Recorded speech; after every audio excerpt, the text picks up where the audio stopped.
Disbursement के number अगर देखोगे तो 31% के हैं। तो कौन कौन से बैंक्स हैं इन सब में, जो पीएसयू हो, प्राइवेट हो, स्मॉल बैंक, जिन पे हमारी नज़र होनी चाहिए और हमें अपनी वॉच लिस्ट में रखना ही चाहिए।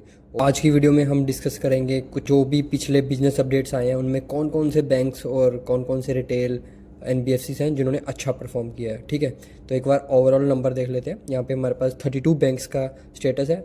वहाँ पे मीडियन डिपॉजिट ग्रोथ देखोगे 13% की है, मीडियन क्रेडिट ग्रोथ जिसको लोन बुक ग्रोथ बोलते हो वो 7% की है, और मीडियन डिसबर्समेंट 31% का है। ये 5 SBFC जो स्मॉल फाइनेंस बैंक्स है। ओके, ये प्राइवेट बैंक्स का है। डिपॉजिट हमारा पास 14% का है और क्रेडिट 16% का है। वहीं पे PSU पे चले जाओ तो डिपॉजिट हमारे पास एवरेज 12% का और क्रेडिट 16% का है। But at the same time अगर आप यही स्मॉल फाइनेंस बैंक्स के पास चले जाओ तो डिपॉजिट हमारे पास एवरेज 20% का है और क्रेडिट हमारे पास 21% का, और डिसबर्समेंट के नंबर अगर देखोगे तो 31% के हैं।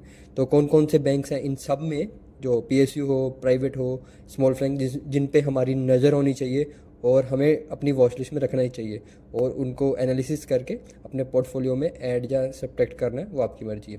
ठीक है, प्राइवेट बैंक्स के नंबर डालते हैं। तो एक्सिस बैंक है, क्रेडिट ग्रोथ 18% है, काफ़ी इंप्रूवमेंट है। जो 10 to 15 चल रहा था अब 18% नियर अबाउट 20 जा रहा है, तो अच्छी ग्रोथ है। वहाँ पे डिपॉजिट देखोगे तो 14% है, तो एक इस बैंक को कंसिडर कर सकते हो। उसके बाद बंधन बैंक, वही एवरेज नंबर्स हैं, 12% क्रेडिट, 10% डिपॉजिट।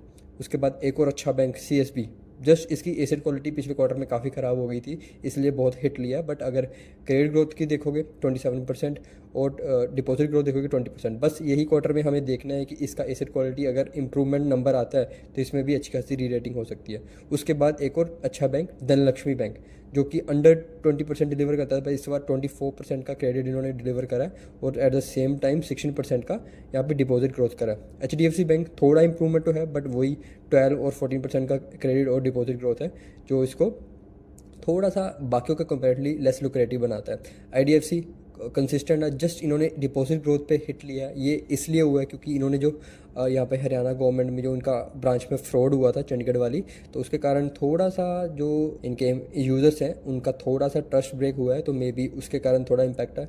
इंडस्ट्रियल बैंक, इसको तो देखने की ज़रूरत नहीं है। ओके, कर्नाटका बैंक, वही एवरेज नंबर्स 7 और 4%।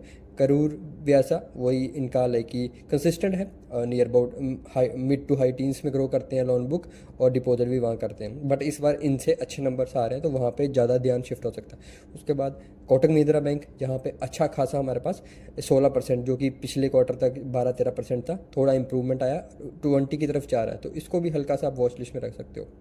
वहाँ पे आ गया बस, और डिपॉजिट भी देखोगे 15% के आसपास है।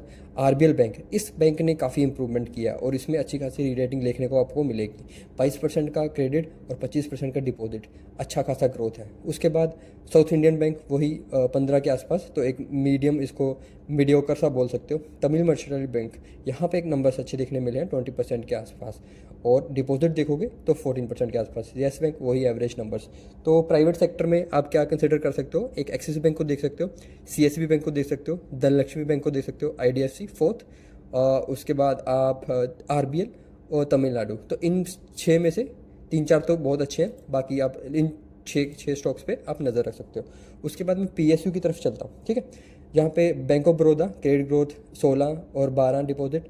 उसके बाद एक अच्छा बैंक, बैंक ऑफ महाराष्ट्र, इसको अपनी वॉच लिस्ट में जरूर रखना, 22% और 14%। थोड़ा सा डिपॉजिट ग्रोथ में नंबर कम है, बट है कि लोन बुक ग्रोथ काफ़ी अच्छी है, ये हो सकता है। उसके बाद सेंट्रल बैंक के भी नंबर अच्छे हैं। ओके, उसके बाद हम चले जाते हैं तो यहाँ पे पंजाब एंड सिंध बैंक और यूको बैंक। ठीक है, तो इनमें बैंक ऑफ महाराष्ट्र काफ़ी अच्छा लगता है, इसको वॉच लिस्ट में डालना। उसके साथ आप बैंक ऑफ बड़ौदा ये और ये पंजाब सिंह यूको, इनको भी देख सकते हो। जस्ट यहाँ पे मैं एक ही बैंक चूज़ करूँगा, वो है बैंक ऑफ महाराष्ट्र। ओके, और इसके साथ सेंट्रल बैंक, आप इसको लाइक ये 3-4 बाकी हो सकते हैं, इसको मैं प्रेफरेंस दे रहा हूँ, बाकियों को आप वॉच लिस्ट में डाल सकते हो। ओके, उसके बाद आता है सबसे interesting segment of the banks. ठीक है, यहाँ पे अगर आप देखोगे स्मॉल फाइनेंस बैंक्स, अगर स्मॉल फाइनेंस में देखोगे AU स्मॉल फाइनेंस 25% से अपना क्रेडिट ग्रोथ है, लोन बुक ग्रो करा है, और डिपॉजिट 22% से, काफ़ी अच्छा, must in a watch list. Okay, उसके बाद इक्विटास 7% से, जस्ट थोड़ा सा डिपॉजिट ग्रोथ में इनको धक्का मिला, but on the same time dispersal सबसे तगड़े ग्रो करे हैं इस क्वार्टर में। ओके, उसके बाद ईसैफ, ये भी अच्छा 20% के आसपास है। और सबसे जो फेवरेट है मेरा इन सारी सेगमेंट में वो है सूर्योदय, जिन्होंने 29% से क्रेडिट ग्रो करा है और 32% से अपना डिपॉजिट ग्रो करा है। पूरे सेगमेंट में एक बैंक जिसने अपने डिपॉजिट जो 30% प्लस करें हैं वो है सूर्योदय स्मॉल फाइनेंस। उसके बाद उज्जीवन उतना ही अच्छा, ठीक है। और उत्कर्ष, यहाँ पे डिपॉजिट और क्रेडिट क्योंकि बहुत ज़्यादा पिट गया था, बट डिसबर्समेंट के नंबर देख के लग रहा है कि अगले आने वाले क्वार्टर अच्छे हो सकते हैं। तो इसमें भी ऑलमोस्ट सारे बैंक मेनली मैं प्रीफर करूँगा, क्योंकि एयू का प्राइस टू बुक थोड़ा सा कॉस्टली है, बट अगर इक्विटास देखोगे, सूर्योदय देखोगे, उज्जीवन देखोगे, तो ये तीनों के तीनों काफ़ी अच्छा प्राइस टू बुक अंडर 1 है। और उज्जीवन का 1.5 है, सूर्योदय का 0.7 के आसपास है, इक्विटास का 1 के अंडर है। तो इक्विटास और सूर्योदय में काफ़ी अच्छी अपॉर्चुनिटी बन सकती है। तो ये था बैंकिंग सेगमेंट का। ओके, आगे मैं और भी सेक्टर का बिजनेस अपडेट्स बनाऊंगा, और मुझे बताना इनमें से कौन से स्टॉक्स आपके पोर्टफोलियो में भी हैं और कौन से आपके रडार पे हैं। तो हम डिस्कस करेंगे नेक्स्ट वीडियो पे। मिलते हैं नेक्स्ट वीडियो पे, तक ले बाय, टेक केयर।